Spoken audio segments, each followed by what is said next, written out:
Hey guys, welcome back to my channel.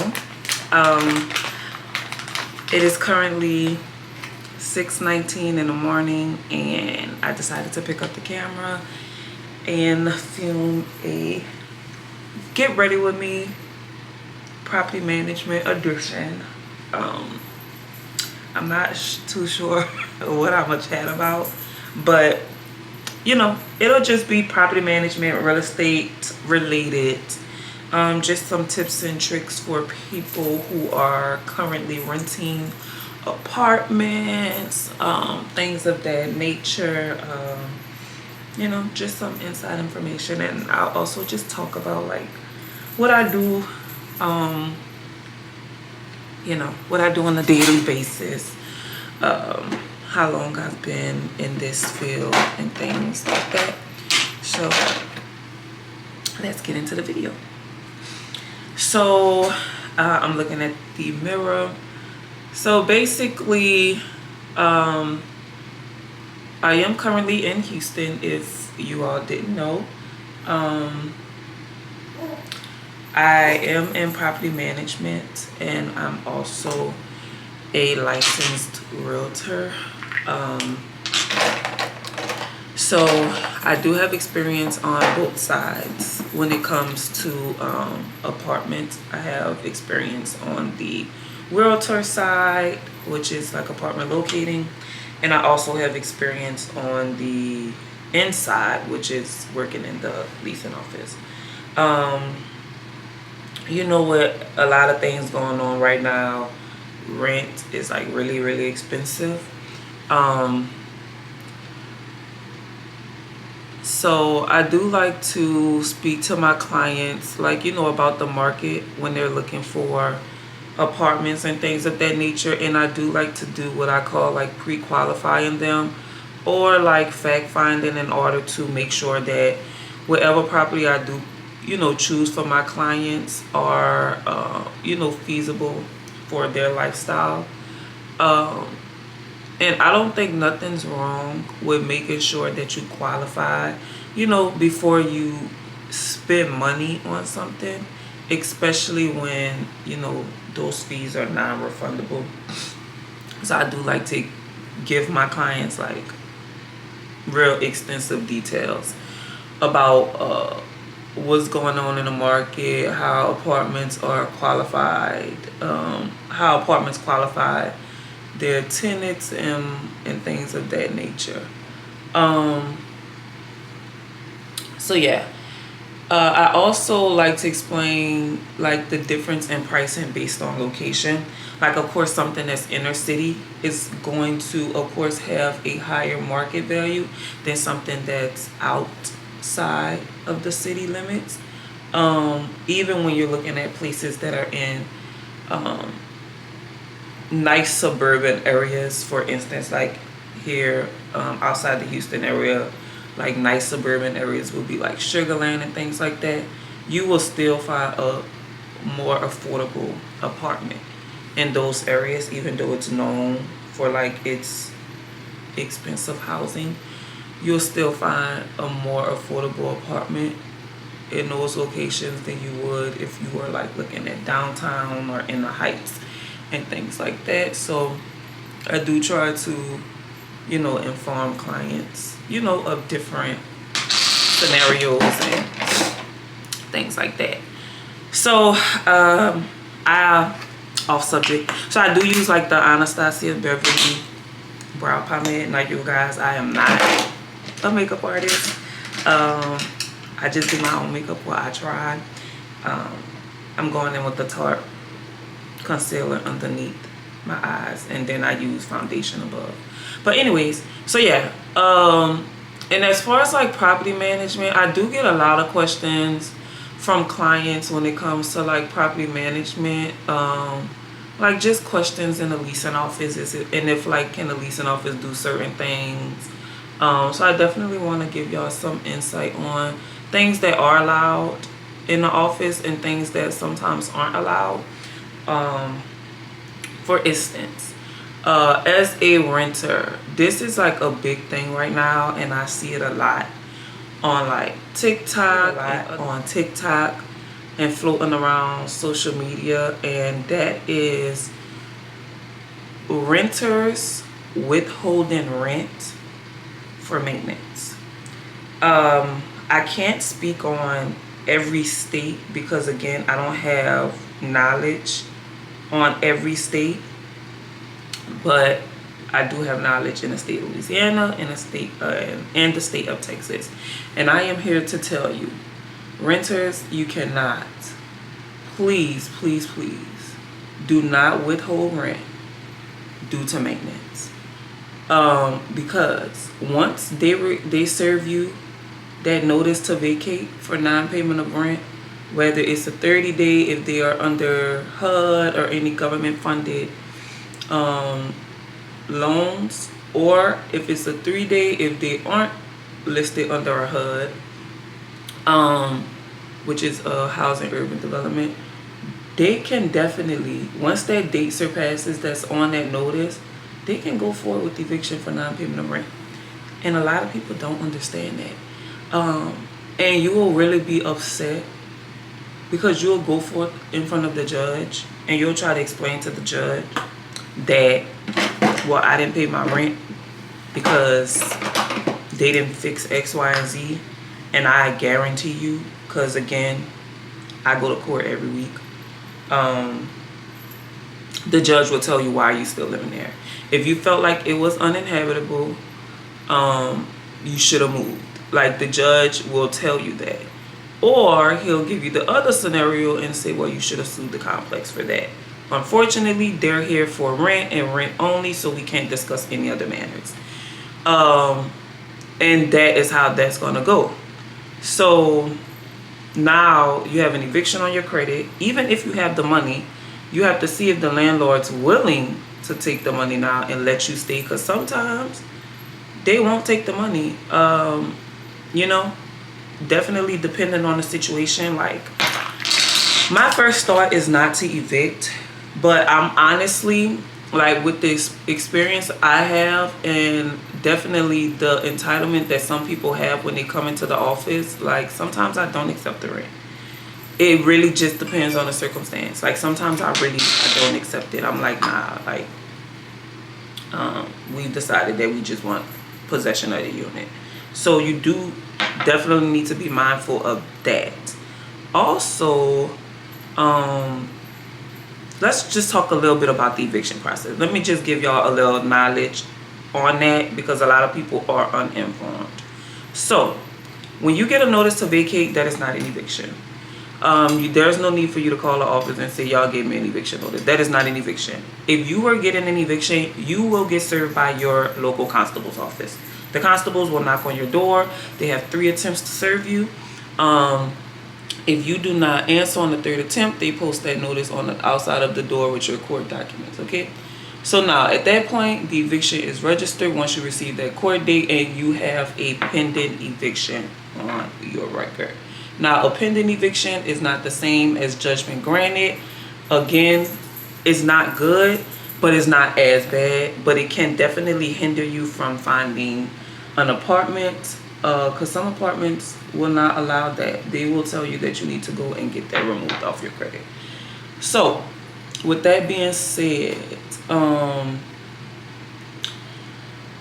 when you go to court for eviction, now if you move out, I know in Texas we do have to notify the courthouse 24 to 40 hours before the court date if someone's vacated. If you do vacate prior to that, please turn in your keys, because if you don't turn in your keys, the landlord can definitely say that you didn't move out or surrender the apartment. So make sure you turn in your keys. And the only reason why I say that, because even if you send an email, honestly, y'all, some landlords are like rude. Like, they will literally say, well, you emailed me but you didn't turn in your keys, so technically you didn't surrender, right? So just make sure you always turn in your keys. Even if you have to mail those keys overnight to the leasing office, like, turn in your keys. and send an email, you know, notifying them that, okay, so let's say that possession is, you know, granted. So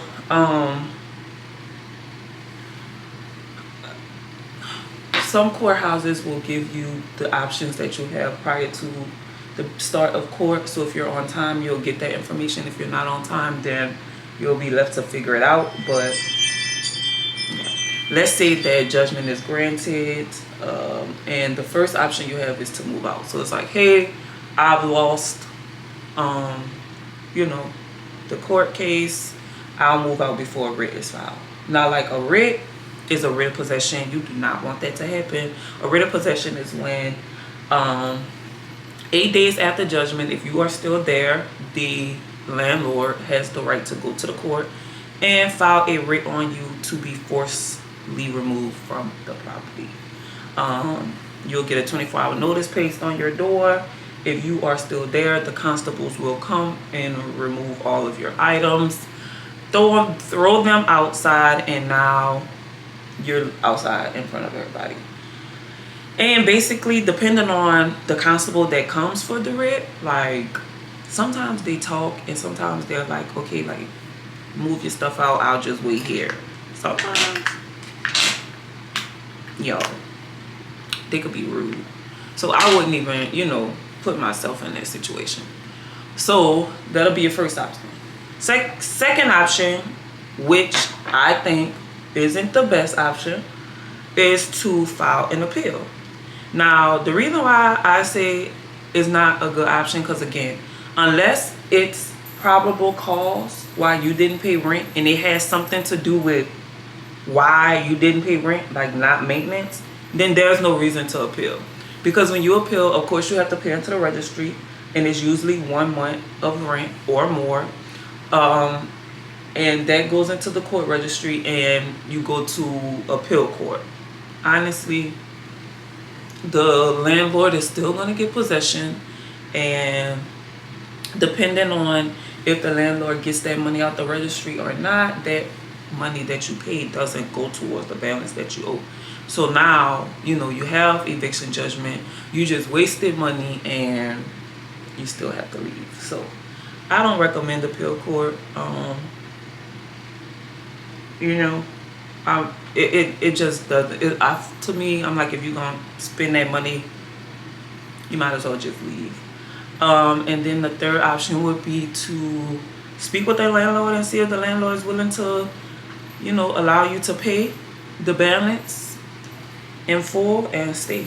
Again, some landlords really just want their money, and some of them, you know, they need that occupancy. So they'll be, you know, they'll say, okay, like, if you pay this, then, you know, you can stay. So it just depends. So yeah, that's like the process of eviction court. And also be mindful, even if you have an eviction and you decide to pay that balance off, that eviction is still on your credit. You know, like, it's still an eviction. It's just an eviction with a $0 balance, and that eviction stands for 7 years from the date that the account is closed. Okay, keep that in mind. An eviction can really, really hinder you from renting, from buying. Like, y'all, don't do it. I promise you. It's not worth it. And whatever point that you think that you are proving, it's not gonna work. It's not gonna work. Even like rental assistance, you know, if the landlord doesn't want to accept rental assistance, they don't have to. It's a lot of factors that can really go against you when you're like in a court for eviction. Yeah, so that's just a little background on, you know, the eviction process and things like that. I also like to explain to people, when it comes to like not having your rent on time and things of that nature, like, the last thing you want to do is ignore the office. Communicate with them. Let them know ahead of time, before you even get that notice. You know, like, you're gonna know if you don't have it, or if you're gonna be short, or things of that nature. Like, let them know ahead of time what's going on, because they will definitely be more understanding, you know, when they don't have to chase you behind it. So yeah, like me,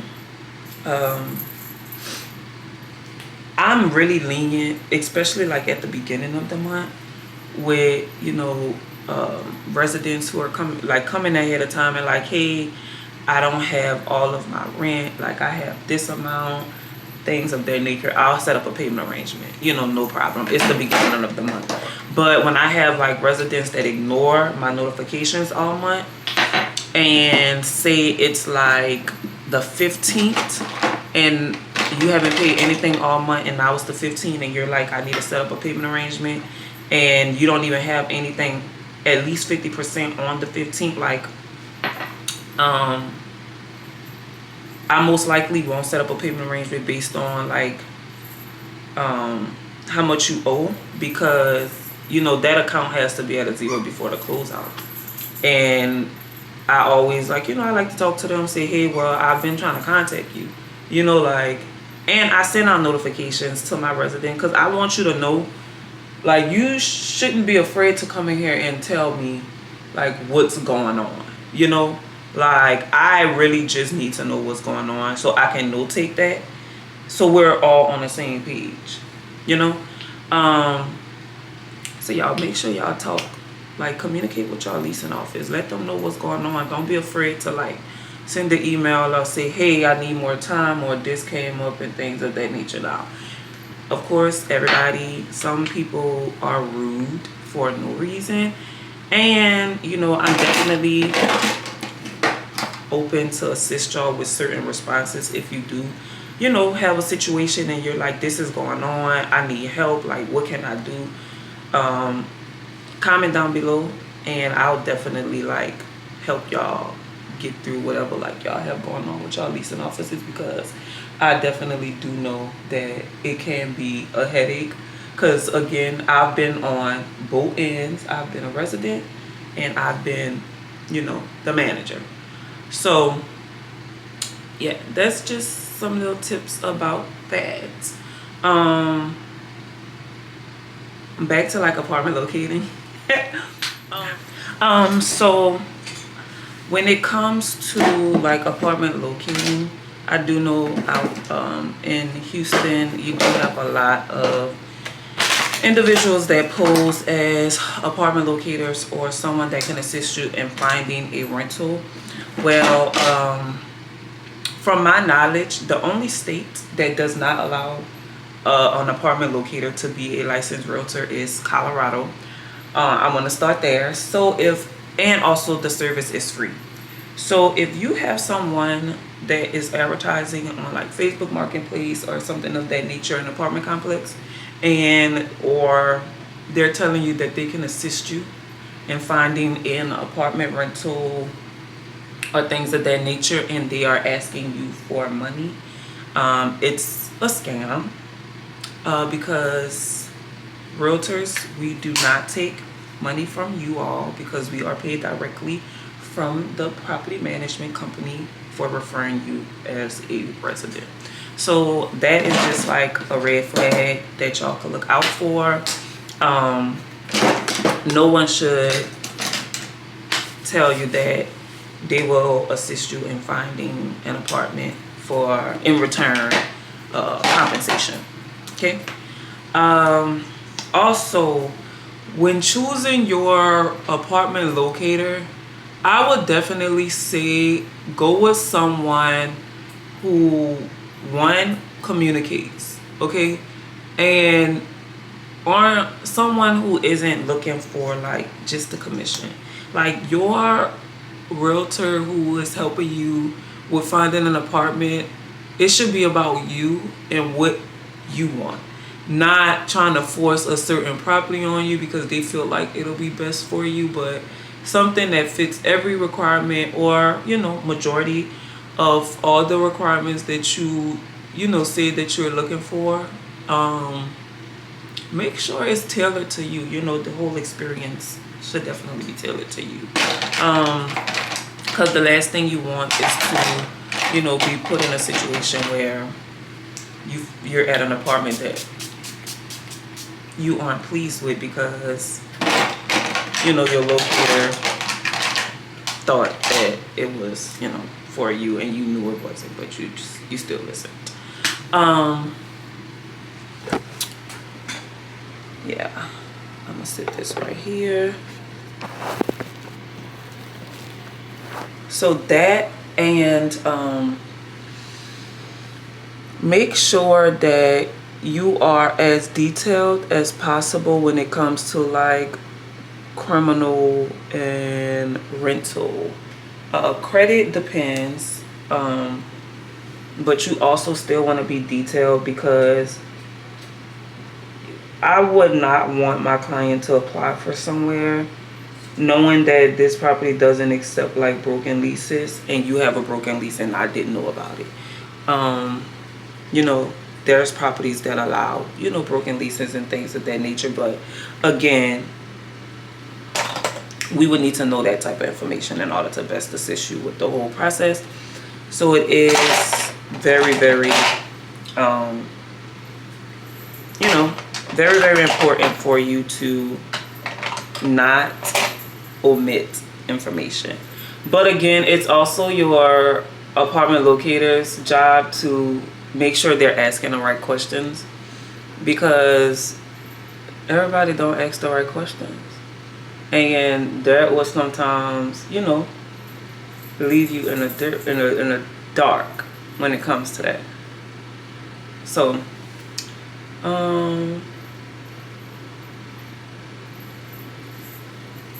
yeah. But other than that, I think it's really, I think it's a good idea to use an apartment locator, especially when you're new to the city, or new to your area, because like Houston, for instance, Houston have hundreds of apartments, so many options. The city is extremely large, so for someone who doesn't know Houston, it could be a lot. It can be extremely overwhelming. So why not take someone who's a specialist in that area to assist you, especially when you don't have to pay for it. It's a free service. So yeah, you should definitely utilize apartment locating. It doesn't hurt. It's a free service. It's very convenient, especially for individuals who are new in town and they do not know the areas, how the market works, and things of that nature. I think if you utilize somebody who specializes in that area, it can be very beneficial for you. Just make sure that you choose your apartment locator wisely. Make sure that it's somebody that's definitely trying to tailor this whole transaction to you and your experience. Make sure that they're giving you the best possible deals that there's out there, and that your time is utilized well. Some apartment locators offer like rebates. Like me personally, I do referral rebates, and also if you utilize me, I do pay you for using my service after you move in. Some provide like moving services and things of that nature, so definitely look for things in that nature. Also referrals, some locators will pay you a referral fee. If you refer a client to them, they'll pay you a referral fee once that person moves into an apartment and marks them as an apartment locator. So yeah, that's just a little chit chat about apartment locating, evictions, some renter tips. If you don't get anything out of this video, make sure that you remember a few things that I did say. Do not withhold your rent due to maintenance. Before you appeal an eviction through the court, make sure that you have probable cause. Make sure you ask the right questions when you're in the leasing office, and communicate directly with your landlord or the assistant manager, because they are usually the individual that's over accounts, and get everything in writing. Do not take a verbal agreement. I'm not sure about other states, but I know for sure in Texas, verbal agreements do not hold any weight in court. So you do need to have written agreements, things that's in writing, everything in writing. Make sure you're getting a response back from them in writing. Even if they tell you to come to the office and y'all have a meeting, when you leave, per our meeting today, we discussed I just want to confirm that, we're on the same page. So make sure you get that stuff in writing. If you guys have any questions, comments, some concerns that you may be going through with your apartment, eviction processing, market, rent, apartment locating, or if you're just interested in real estate in general, make sure you like, comment, and subscribe to my channel. Leave any questions you have down below and I'll be glad to respond and make a follow-up video for you. Again, my name is Bree. I am your multifamily fanatic here in Houston, Texas, and I will see you later. Bye.